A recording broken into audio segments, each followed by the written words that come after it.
여호수아 24장 1절에서 13절까지의 말씀을 제가 봉독하도록 하겠습니다. 여호수아가 이스라엘 모든 지파를 세겜에 모으고 이스라엘 장로들과 그들의 수령들과 재판장들과 관리들을 부르매 그들이 하나님 앞에 나와 선지라.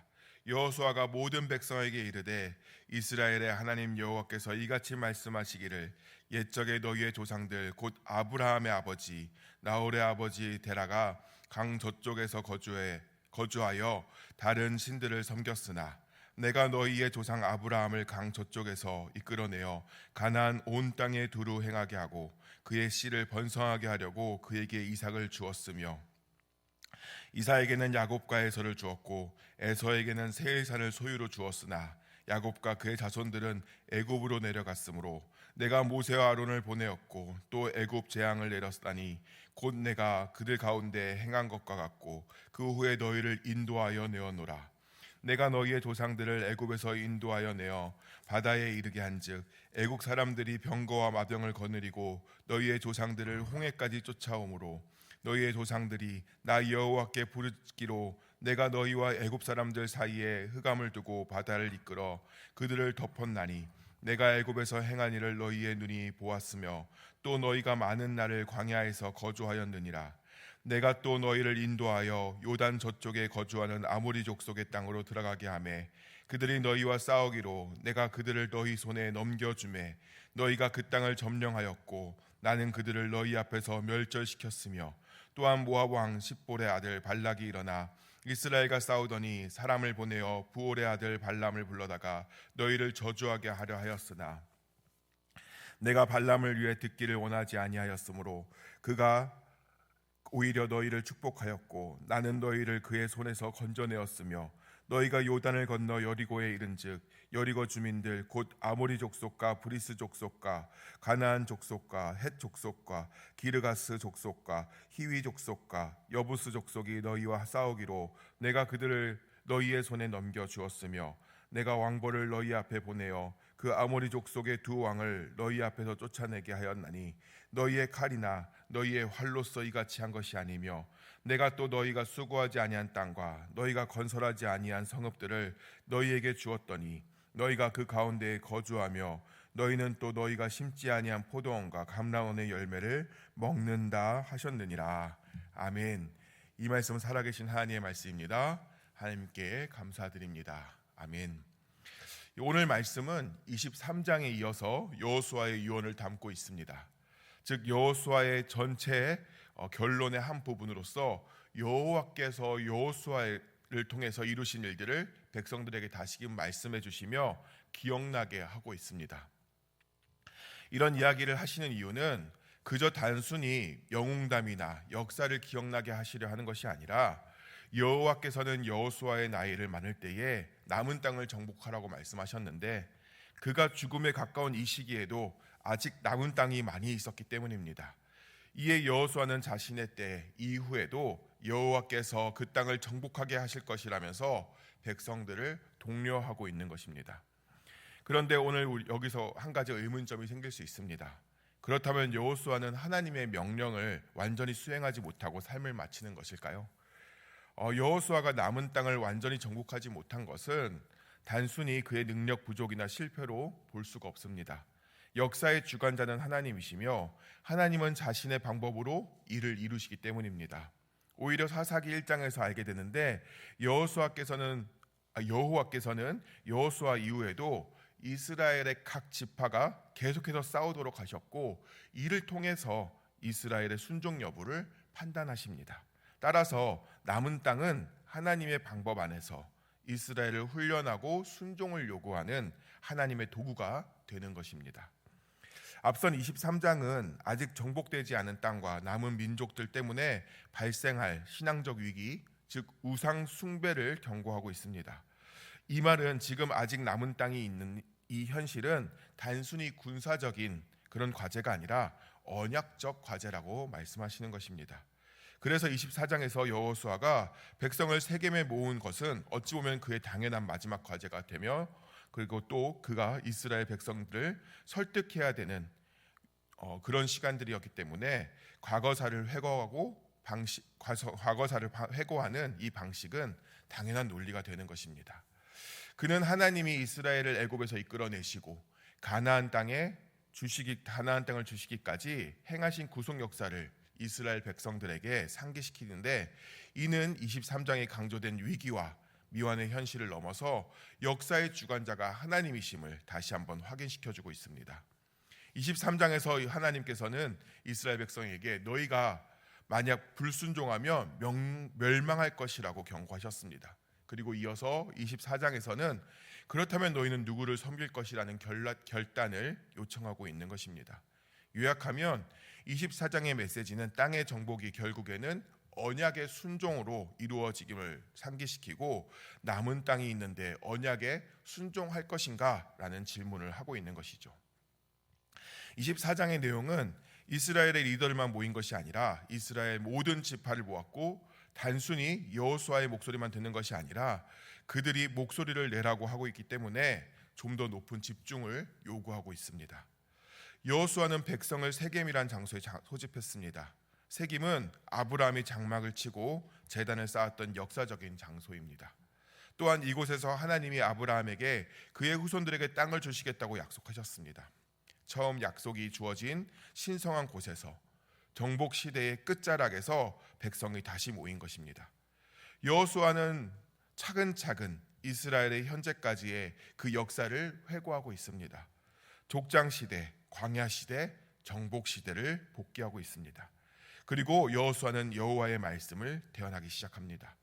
먼저 족장 시대의 여호와께서는 이스라엘의 조상을 선택하셨습니다. 즉 아브라함을 부르신 것인데, 이 아브라함이 여호와를 선택한 것이 아니라 하나님이 믿는 것부터 아브라함을 부르심으로 여호와의 은혜로 시작되었음을 말해주고 있는 것입니다. 그리고 3절과 4절에서 야곱 이야기가 나오는데, 이 애굽으로의 진입까지 말씀하시면서 씨를 번성하게 했다라는 언급이 등장하는데, 이는 아브라함의 언약의 일부가 됨을 이야기하고 있습니다. 실제 이스라엘 백성은 이 시기를 거쳐서 국가를 이룰 만큼 크게 번성하게 됩니다. 특별히 4절에서 야곱과 에서의 대조를 보이시면서 에서는 세일산에서 유업을 바로 받았으나 야곱은 그 후손이 되어서야 애굽으로 가게 되었고, 그곳에서 유업을 이어가게 됨을 보이십니다. 이는 하나님께서 아브라함에게 하셨던 말씀이 그대로 성취된 것입니다.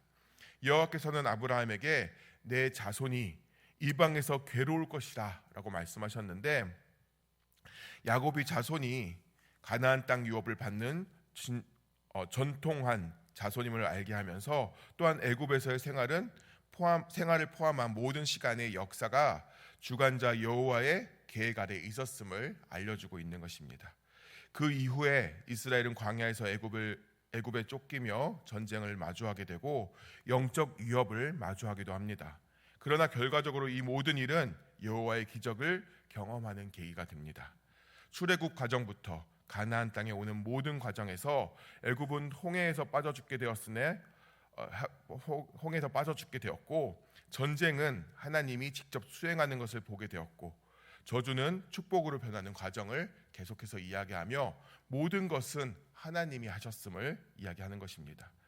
이 모든 과정이 하나님의 백성을 선택하신 것이 온전히 하나님의 은혜였던 것과 마찬가지로 모든 과정이 하나님의 은혜와 선한 인도하셨음을 말하고 있는 것입니다. 여기서 끝이 아니라 13절에서도 이야기합니다. 수고하지 않고 건설하지 않은 성읍도 차지하게 하셨고, 모든 땅을 그리고 포도를 먹게 하신 것도 하나님이라고 말씀하시면서 이스라엘이 여호와께서 하신 일임을 반드시 알아야만 하고 여호와를 앞으로도 겸손히 따라야 됨을 강조하고 있습니다. 오늘 여호수아가 전하는 하나님의 말씀은 우리가 기억해야 할 세 가지를 이야기하고 있는 것입니다. 먼저 우리를 우상 가운데서 구원하시는 하나님의 은혜를 기억해야 되는 걸 이야기하고 있습니다. 이는 하나님을 믿는 신앙부터 시작된다는 것입니다. 우리는 내가 하나님을 믿기로 작정하였고 내가 하나님을 믿고 있다고 생각될 때가 많지만, 하나님이 불러주시지 않고 하나님이 믿음을 허락하시지 않으시면 우리는 하나님을 믿을 수가 없음을 이야기하는 것입니다. 즉 하나님이 그저 믿어지는 이 일은 너무나 놀라운 은혜임을 우리는 기억해야 합니다. 뿐만 아니라 이 불러주시고 구원하신 이유가 우리가 잘나서가 아닙니다. 특별해서가 아닙니다. 전적으로 하나님의 주권적 선택과 사랑 때문임을 기억해야 합니다. 하나님 앞에 서면 솔직히 우리는 죄인일 뿐 다른 사람들과 비교해서 나은 점이 하나도 없습니다. 그럼에도 우리가 죄인 되었을 때 하나님이 먼저 우리를 찾아오시고 죄와 우상의 자리에서 건져내신 것입니다. 그렇기에 우리는 우리의 믿음을 우리의 능력이나 자격 때문이 아니라 하나님의 은혜에 의해 세워졌음을 기억해야 하는 것입니다. 우리를 택하신 하나님을 기억하고 하나님만 섬기시기를 소망합니다. 둘째로 우리는 놀라운 능력으로 우리를 인도하시는 하나님의 은혜를 기억해야 합니다. 하나님께서 여호수아를 통해 나열했던 하나님의 구원의 역사를 보면 그저 단순히 한순간의 기적으로 구원이 나타나는 것이 아니라 계속해서 이어지고 확장되는 은혜임을 볼 수가 있습니다. 우리에게도 동일하게 하나님의 구원의 역사는 이루어지는 것입니다. 예수 그리스도를 통해 애굽의 종살이 같은 죄와 사망에서 해방되었고 지금도 하나님의 인도와 보호 속에서 살아가고 있는 것입니다.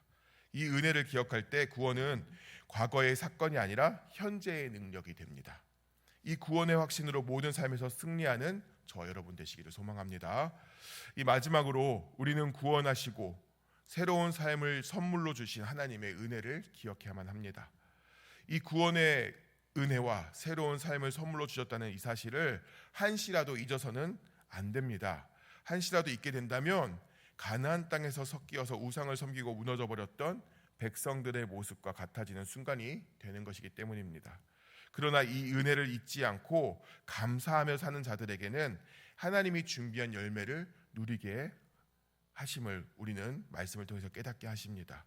자신들이 세우지도 않은 성읍에서 살고 자신들이 심지도 않은 포도원과 감람원의 열매를 누리는 하나님의 선물을 우리도 누릴 수 있게 되는 것입니다. 이스라엘의 노력과 능력이 아니라 전적인 하나님의 약속의 성취임을 우리는 말씀을 통해 깨닫게 하시는 겁니다. 사랑하는 여러분, 우리가 가진 것, 누리는 것, 심지어 믿음까지도 하나님의 선물입니다. 이 은혜를 기억하실 때 우리는 감사와 순종으로 살아갈 수 있게 되는 것입니다. 그렇기에 우리의 삶은 하나님께 빚진 자의 삶, 그 은혜를 전하는 삶을 살아야만 하는 것입니다. 오늘 우리에게 주신 말씀을 통해서 지난 한 해를 돌아보면서 하나님의 은혜를 다시금 생각해보는 하루가 되시기를 소망합니다.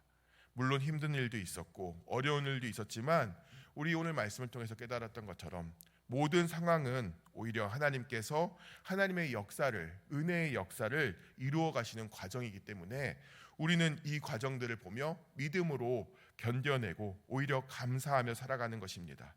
만약 아직 우리가 은혜 안에 살지고 있지 못한다고 느낄지라도 그 과정 중에 계심을 기억하시면서 내년도 하나님과 함께 살아가기를 힘쓰시며 늘 감사하고 선하신 주님께서 하실 일들을 기대하시는 여러분이 되어서 하나님의 은혜에 의해 세워지는 귀한 은혜의 삶을 살아가시기를 예수님의 이름으로 축복합니다.